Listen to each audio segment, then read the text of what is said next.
Muito bem, gente. Hoje, mais uma vez, depois da última vez que eu conversei com ele pessoalmente, foi lá no escritório dele, na sala dele, no gabinete dele, na TV Verdes Mares, Rádio Verdes Mares.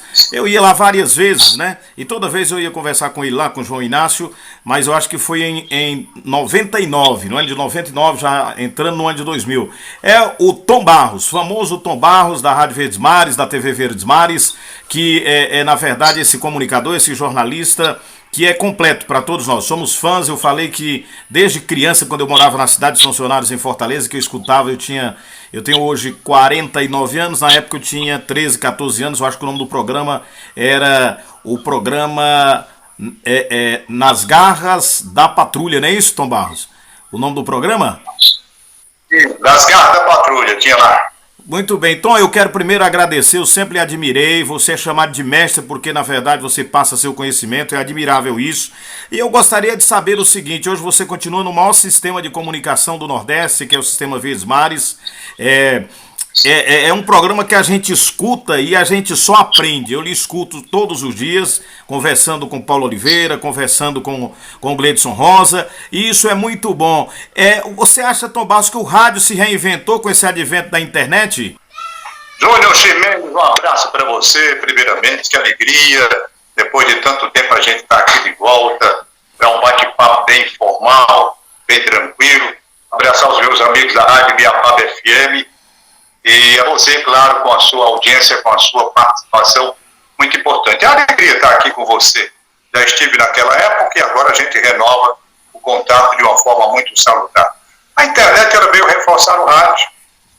Aliás, o rádio, interessante, sempre diziam que o rádio ia acabar quando chegasse a televisão. A televisão chegou e o rádio continuou até hoje. Verdade. Depois, chegaram os instrumentos mais novos de comunicação, as redes sociais, e tudo dizendo que o rádio ia ser enfraquecido. O rádio fez foi melhorar, se não vejamos. A Rádio Voz da América, ela tinha ondas curtas, que a gente ouvia aqui no Brasil, com muita potência. A Rádio Central de Moscou, também. Rádio BBC de Londres. A Rádio Deutsche Welle da Alemanha. A RAI da Itália. Todas tinham ondas curtas e você tinha um trabalho danado para pegar nas ondas curtas e ter um som razoável dessas emissoras. Hoje em dia, com o advento do celular, que está na mão de todo mundo, inclusive nossa agora, para você ter uma ideia, você simplesmente, através de aplicativos, você tem tudo nas mãos. E com som local. Então o rádio ele está fortalecido. Para você ter uma ideia, cada celular que você tem e vê nas mãos de alguém, tem um rádio lá. Eu faço um programa de rádio e fico impressionado como as comunicações me chegam através do celular e as pessoas acompanhando. Então o rádio está fortalecido. E como está fortalecido? Uma questão que está sendo discutida agora, e de certo modo isso daqui vai causar um impacto, que é o chamado fim da rádio AM. Porque o som já não está mais penetrando todas essas redes que impedem a maior propagação. Isso gerou uma polêmica. Mas eu creio que é apenas um transporte de AM para FM, não é? A AM é ruim acabar por causa do alcance. A AM ela alcança, vai bem mais longe do que a FM. Mas, de qualquer forma, essa adaptação que está acontecendo pode ser superada pelo que eu acabei de dizer, através do celular, através desse meio de comunicação. Então, respondendo àquilo que a pergunta que você me fez, eu vejo o rádio mais forte, sabe? A cada tempo que passa, o rádio é um instrumento de fácil uso, todo mundo está ali, está tomando banho, está ouvindo rádio, está tomando café, está ouvindo rádio. A televisão prende mais porque você tem que ficar olhando, não dá para fazer duas coisas ao mesmo tempo, a não ser andar no esteiro e ficar vendo. Mas o rádio é muito prático e eu acho que o rádio está fortalecido. Muito bem, grande mestre Tom Barros. Tom Barros, o que é que você faz com a voz? Para sua voz não muda, continua sendo maravilhosa, uma voz potente. Eu fico impressionado com essa sua eloquência, com esse seu conteúdo. Eu sei que você já é um estudioso, mas como é que você trata a voz para mantê-la dessa forma? Nunca mudou. Eu tinha 13, 14 anos, eu acho que em 84, quando ouvi o seu programa policial, e a voz é igualzinha. Hoje a gente escuta aqui igualzinha. Ô, rapaz, que bom. Eu faço o seguinte, eu em 1967 eu extraí as amígdalas. Tinha problemas realmente sérios, extraí as amígdalas. E a partir daí, nunca mais eu tomei gelado na minha vida. Eu não sei o que é gelo. Eu só tomo água natural. Bebida alcoólica, nem pensar. Eu nunca bebi na minha vida também, não me fez falta não, porque eu nunca gostei de bebida alcoólica. Os exercícios vocais, que as nossas fonoaudiólogas ensinam e ensinam muito bem, o locutor, ele tem que entender que ele tem como instrumento a voz.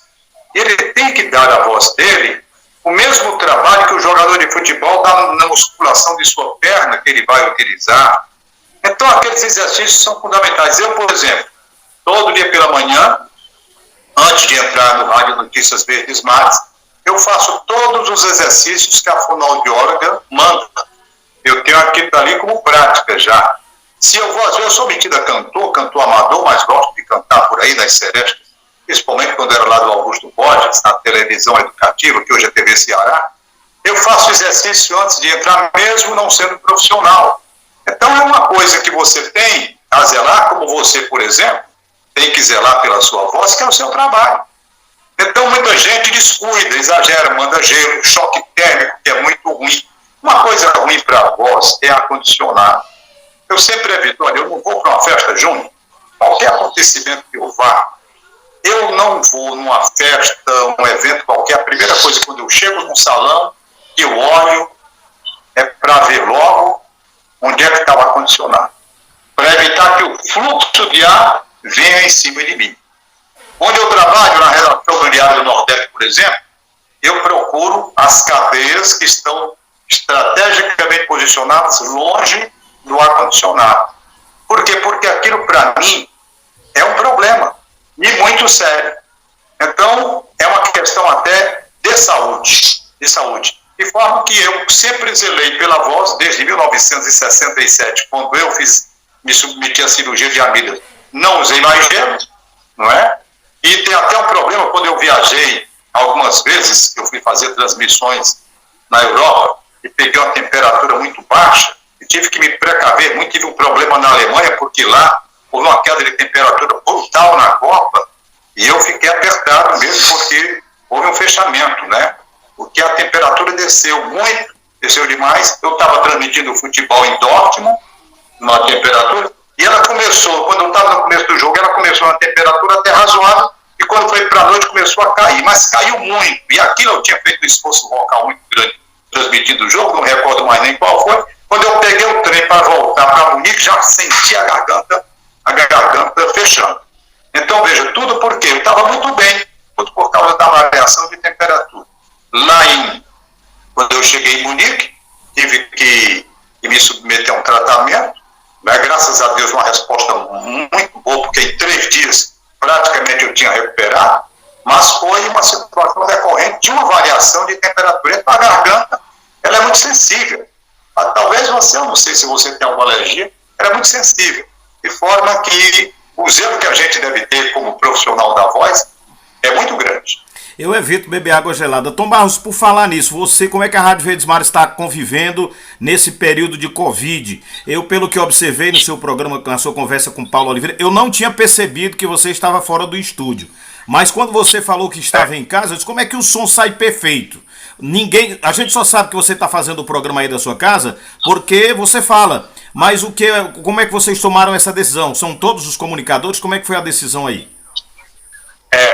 Quando a situação ficou muito difícil aqui em Fortaleza, né, que a crise mesmo, o epicentro é aqui, todo mundo com muito medo, e eu com a questão da minha idade, que eu já tenho 73 anos, 73, é uma idade bem perigosa para esse tipo de doença aí. Então a rádio mandou que todas as pessoas com idade acima de 60 anos fossem para casa. Todas as pessoas abaixo de 60 anos que tivessem algum problema dentro daquela situação de risco, como por exemplo, asma, pressão alta demais, embora sendo jovem, tem uma avaliação médica para casa também. Aí o que acontece? A rádio mandou instalar aqui os equipamentos próprios de um estúdio no meu quarto lá. Então eu falo de lá como se fosse um estúdio. Aqui onde eu estou falando com você, E na outra sala que fica ali do lado, é o estúdio que eu montei da televisão. Então a televisão também eu faço daqui. Eu não estou participando da televisão esses dias agora, talvez eu passe aí uns 10, 15 dias afastado da televisão, porque o Gleudson Rosa, ele contraiu essa doença, não é? Mas graças a Deus está bem, e ele ficou em casa, está sem trabalhar. Aí eu fui chamado a apresentar o programa dele. Quando eu estou apresentando o programa dele termina às 11h30, e o programa da televisão começa às 11h50, ficava muito em cima, aí a empresa resolveu que eu deveria sair enquanto ele estava em processo de recuperação. Mas, então, eu já estou usando só o estúdio da rádio, lá no meu quarto. Esse estúdiozinho, esse que eu estou aqui contigo. E o outro lá de fora, eu não estou usando, só vou voltar agora quando o Gleudson melhorar e voltar a trabalhar. Tudo bem, parabéns à Rádio Verdes. Parabéns à Rádio Verdes Mares, como sempre, a todos vocês, que eu sou admirador de todos vocês. Eu acompanho todos os dias, sem dúvida nenhuma, ela é a cabeça de todas as emissoras aqui no Nordeste. Mas, Tom, ao longo dessa sua vivência no rádio, ao longo dessa sua temporada, você que é, para mim, comunicador, locutor, animador, você é o completo, tá? É narrador, porque narrar futebol não é fácil, tá? Muita gente pensa que é só uma definição, mas tem o comunicador, o animador, o narrador, o repórter. Você se enquadra em todos esses segmentos, é do rádio e da televisão. Ao longo desse tempo todo de comunicação, quem foi assim uma figura que você entrevistou, que você se sentiu muito feliz, que você tinha um sonho e um desejo de entrevistá-la e conseguiu? Eu digo a você que nem foi uma entrevista, mas 2 pessoas apenas me emocionaram profundamente. Os outros, eu tive alegria. Por exemplo, os grandes ídolos do futebol brasileiro, eu tive a oportunidade de entrevistar e conversar. Mas dentro de uma naturalidade muito grande, talvez a longa vivência no rádio e na televisão, isso daqui fez com que eu encarasse de forma muito natural a entrevista com todos os jogadores, né?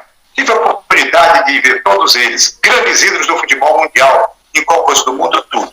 Mas aquilo levava com muita naturalidade. Agora, os homens de rádio, que eu conheci todos também, todos os grandes narradores do futebol brasileiro, a gente tinha alegria.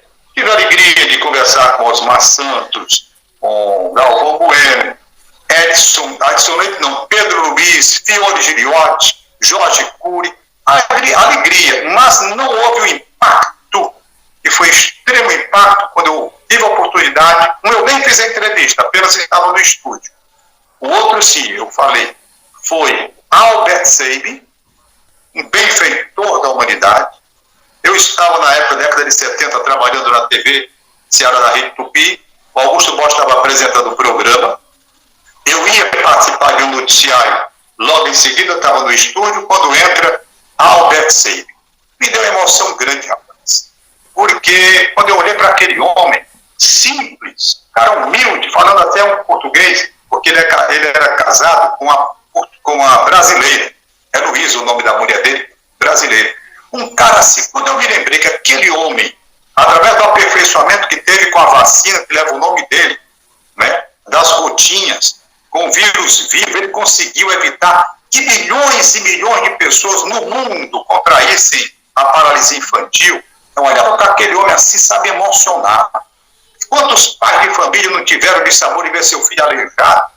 E aquele homem aperfeiçoou a vacina que tinha sido inventada primeiramente, numa pesquisa dele com um companheiro que é o Tess Salk, se não me falha a memória. O Salk tinha inventado a vacina com vírus morto, e ele aperfeiçoou com vírus vivo. E essa gotinha salvou tanta gente. Então eu fiquei muito emocionado ao ver o Albert Sabin, que é o nome de hospital, nome de rua, um benfeitor. Quando ele inventou e ficou comprovada a eficácia da vacina, ele liberou a patente. Aí é quer ser, não quis ficar rico não, ele liberou a patente para vocês fabricarem no mundo todo. Nós estamos precisando de um Albert Sabin hoje para descobrir uma vacina, nos livrar dessa desgraça aí, mas que também quem chegar a inventar, laboratório que vai cobrar milhões, pense na patente, segue o exemplo do Albert Sabin para baratear as coisas, não é para chegar a todo mundo. Então foi isso que me emocionou. E o outro, aí não, eu fui fazer uma gravação para o Museu da Imagem do Som. O Papa João Paulo II, quando ele entrou assim na sala, de Dom Luiz Rothschild, estava eu lá, eu o Paulinho Lemos, cinegrafista do Canal 10 durante muitos anos, Nazaré Albuquerque, que na época apresentava um jornal na televisão Verdes Mares, jornal nacional local, e tem outra pessoa que eu não estou recado, 4 pessoas numa sala quando o Papa entrou. Deu um texto para cada um de nós, fez uma oração, nós fizemos entrevista rápida, porque o sistema de segurança do Papa é uma coisa assim incrível, sabe? Tão incrível que eu acho que ficou assim uma certa frustração, porque eu pensei, como é que a gente estava lá, com cinegrafista, com mar, nós não deixaram que a gente batesse uma foto com o Papa, e o Papa tão simples, abraçando a gente, conversando, normalmente, mas aquela segurança muito chata, aquele negócio não permitiu.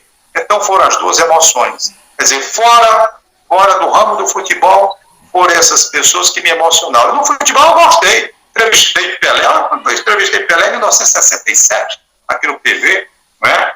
Então, os grandes jogadores que eu tive a oportunidade, eu entrevistei com alegria, né? Afinal de contas, estava com Bebeto na Copa do Mundo dos Estados Unidos, aquele jogo dele com o Dallas, ele me deu uma entrevista exclusiva, muito interessante. Antes do jogo com a Holanda, foi bem assunto de alegria, né? Mas não houve aquela emoção de olhar assim e ver Albert Seib. Aí, doutor, é diferente. Que aí você está diante de um benfeitor da humanidade. É como se você estivesse na frente de uma Madre Teresa de Calcutá, estivesse na frente de uma Irmã Dulce, na frente de São Francisco de Assis. Estes homens que vieram à Terra, homens e mulheres, que vieram à Terra dar demonstração de coração, de carinho, mostrando o amor, a grandeza da doação. É diferente, rapaz. Foi uma emoção grande que eu tive com o Albert Seib.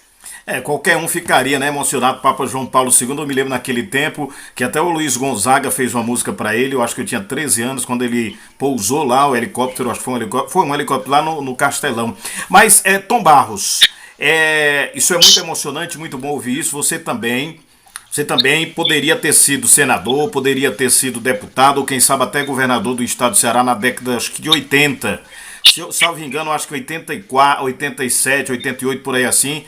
Me parece que o Tasso Gereissati lhe convidou para ser candidato a deputado federal, a governador, ou aliás, a deputado federal, com grande chance de ganhar a eleição. Inclusive disseram para você que o seu nome estava pontuando nas pesquisas positivamente. Por que é que você não aceitou, o Tom Barros? Foi em 1989 aquele negócio ali. Estava aqui em casa, quando eu cheguei, a mamãe disse que o Egílio Serpa, que hoje até é meu companheiro de trabalho lá no Diário do Nordeste, tinha ligado dizendo que eu precisava ir urgente ao Campeba, porque o doutor Tassi queria falar comigo. E já era de tarde, era 5 horas mais ou menos. Só pode vir de forma bem simples, mesmo precisa paletó, não. Pois eu não sabia o que era e fui. Mas é preciso, não tem que ser hoje, tá bom. Quando eu cheguei lá, estava o Mário Queiroz, estava o Haroldo Mota, advogado, que cuida dessa parte de partidos políticos, não é? E o Tasso não estava, interessante, ele já tinha saído, mas deixou tudo lá. Então era a proposta o seguinte, quando eu entrei, eles perguntaram qual era a proposta para o ano seguinte, 1990. Eu disse, olha, eu estou vindo da Itália, eu fui preparar já a cobertura da Copa do Mundo, eu fui para aquele jogo amistoso Brasil-Itália em Polônia, Brasil ganhou de 1-0, foi bem, e eu procurei a história, então estou indo para a Copa do Mundo de 90, vai ser uma transmissão que a empresa vai fazer de muita responsabilidade, e eu já estive lá na Itália fazendo todos os contatos, está tudo ok, tudo encaminhado direitinho. Aí ele disse, você não quer trocar Roma por Brasília? Eu não entendi a princípio como é a história aí, não trocar Roma por Brasília. Aí ele, rapaz, não, porque você pode ser candidato a deputado federal, seu programa está com uma grande audiência, o crime não compensa, a sua resposta está muito boa aqui, diante das possibilidades de uma votação, você terá o nosso apoio. Eu fiquei assim meio, né, desconcertado, eu não esperava que fosse isso, aí nem estava preparado, aí resultado é que eu pensei um pouco, eu disse, mas tem que ser hoje, tem que ser hoje porque termina o prazo agora à noite, parece 19 horas, e você tem que assinar a ficha de filiação hoje, porque se não assinar hoje, não pode. E bom, a ficha eu posso assinar, decidir se sou candidato, eu não vou decidir hoje não. A ficha eu assino que fica garantido, qualquer coisa eu me desfilio depois, não tem problema nenhum. Aí eu assinei a ficha, preenchi tudo direitinho, não é? E vim embora. Mas aí liguei para o doutor Mansueto, que é o superintendente da emissora, e ele disse, vamos conversar amanhã de manhã. Eu entrei na sala dele no dia seguinte, aí contei a história como tinha acontecido, aí ele disse, você tem vontade de ser político? Eu digo, zero vontade, nenhuma. Aí ele disse, pois não vá. Se você não tem vontade, não vá. E eu não tinha vontade mesmo, não, como não tem até hoje. Aí não fui mais nem lá, eu liguei para o Egídio, liguei para o pessoal, rapaz, assinei essa ficha aí, desconsidera, e eu não tenho condição de ser político, não é da minha natureza, eu sou homem que nasci para comunicação, eu gosto de comunicação, tanto assim, eu sou advogado também, divulguei durante uns 5 anos, mas pedi para sair porque ou eu era advogado, ou era jornalista e radialista, porque as duas coisas eu tinha que ir rádio, jornal e televisão, como é que eu ia ser advogado? Acabei saindo, apesar de até hoje estar em dia, e se eu quiser advogar hoje, a minha OAB está toda legal, toda direitinho. Mas é porque não é da minha natureza. Tanto assim que eu desisti das duas coisas. De ser candidato a alguma coisa, nunca quis, mesmo com boa chance, segundo eles diziam, não sei se eu ia ter essa chance toda não, eles diziam lá que as pesquisas estavam indicando. E pronto, eu fiquei no que eu gosto. O que eu gosto da minha vida, sabe? Gosto da minha vida é comunicação. Comunicação. Nasci com essa vocação. E aviação. São as duas coisas que eu mais gosto na vida. Meu fascínio por avião veio de criança. Veio primeiro do que o rádio até, porque eu tinha 7 anos de idade quando entrei num avião, numa exposição na Praça do Ferreiro, um T6. Diz a minha mãe que eu fiquei frio, gelado, 6, 7 anos, quando entrei no avião. Então, as minhas duas paixões, principalmente o rádio, eu gosto muito, e a aviação. Então, eu agradeço muito a Deus ter tido a oportunidade de realizar essas duas coisas que eu sempre sonhei, não é? Eu queria ser, na verdade, piloto militar, queria ser da Força Aérea Brasileira, mas na época eu tinha um problema de saúde, problema de asma alérgica, que me incomodava muito. E na Força Aérea Brasileira, principalmente para a aviação militar, eles não admitem a pessoa que tem asma. Eu já sabia das minhas dificuldades. Entretanto, para a aviação desportiva, quando eu completei 50 anos, que eu me vi numa situação que eu estava até bem, eu digo, vamos, sabe da coisa, eu vou fazer. E fiz. E foi uma realização muito grande de um sonho. Não é nada, já tenho 22 anos pilotando avião. E é o que eu gosto de fazer. Só essas duas coisas. Eu não gosto de, absolutamente, tem um outro divertimento, né? Cantar com os amigos, assim, esporadicamente, muito difícil, mas quer me ver alegre, é no clube de aviação. Quer me ver alegre, é fazendo o que eu estou fazendo com você agora. Você não sabe, você está com alegria. Porque, a despeito de muita gente pensar, o camarada vai dar uma entrevista, vai ocupar, não, você não está me ocupando de nada. Você está me dando o prazer de conversar com uma pessoa que eu admiro desde aquele tempo, pela sua simplicidade e respeito que você tem pela minha pessoa, carinho que você demonstra ter pela minha pessoa. Como é que eu não vou retribuir na mesma dimensão esse sentimento que você demonstra de admiração pelo meu trabalho? É claro que eu estou aqui com alegria. E quantas vezes você quiser e precisar, eu vou estar aqui, a não ser questão de horário, né? Claro que eu tenho 3 compromissos, rádio, jornal, televisão, às vezes não dá. Mas isso, para mim, não é nem um esforço, isso é uma alegria que você está me dando. Tudo bem, então, Barros, eu fico muito feliz com isso. Primeiro, talvez você nem saiba, talvez muita gente não saiba, mas naquele ano, em 89, eu participava do programa do João Inácio algumas vezes, né, que daqui para lá, com notícias aqui da Serra para aí. Depois eu fiquei participando do Rota 22, do Comando, já foi mais para cá na década de 90, quando a TV Diário saiu. Mas aí eu aproveitei para viajar a Fortaleza e eu sempre ia lá na Rádio Verdes Mares e visitava a turma lá, ia lá no programa do Carlinhos, do João Inácio.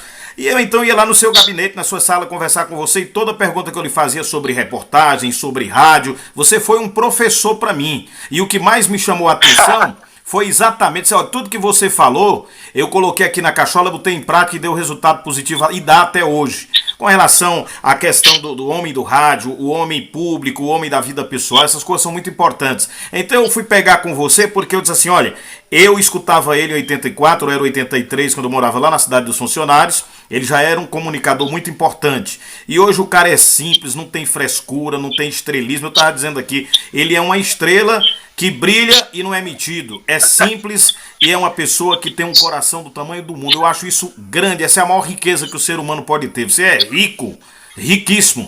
Outras pessoas precisam tê-lo por exemplo para deixar de frescura, porque às vezes tem nome, tem fama e são todas metidas, e você não. Eu vi em você uma simplicidade e é um talento, é uma referência do rádio. Então você me ajudou muito num momento muito difícil. Pode ter certeza absoluta, e eu quero lhe agradecer de público aqui. E entendi o seguinte, depois lendo alguns livros, que os verdadeiros mestres são aqueles que passam conhecimento adiante. E você passou naquele tempo e continua passando, porque seu programa é riquíssimo em conteúdo. Quem lhe escuta aprende. Quero só lhe agradecer, viu, Tom Barros?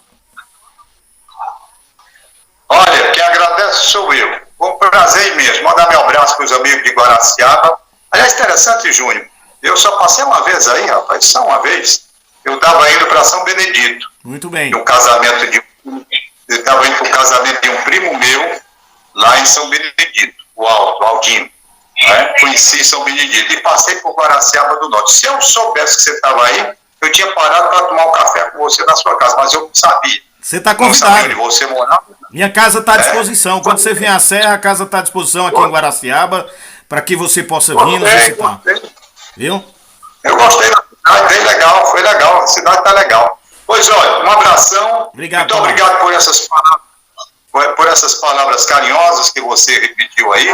Então, eu desejo a você e para a sua família muita paz, muita tranquilidade, e você também saiba se livrar, como nós estamos sabendo, pelo menos até agora, dessa onda que varreu a humanidade de apreensão com esse coronavírus, e sirva isso de lição para a própria humanidade. Isso é um recado que está sendo dado. A humanidade precisa deixar de lado a intolerância, a agressividade, buscar o sentimento coletivo de participação conjunta mesmo, para se recuperar o mundo e passar para um plano melhor.